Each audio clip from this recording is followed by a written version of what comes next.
వ్యవసాయ రంగంలో అన్నోత్పాదనలో ఎత్తు మనకు సహకరిస్తుంది.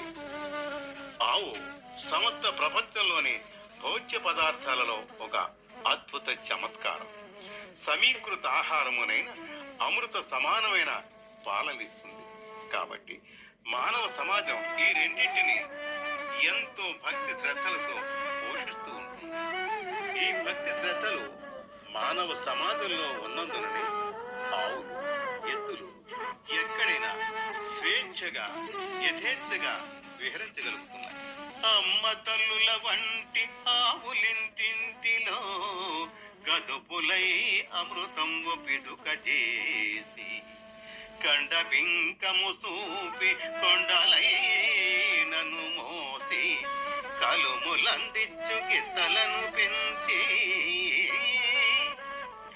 పని ముద్దుగాని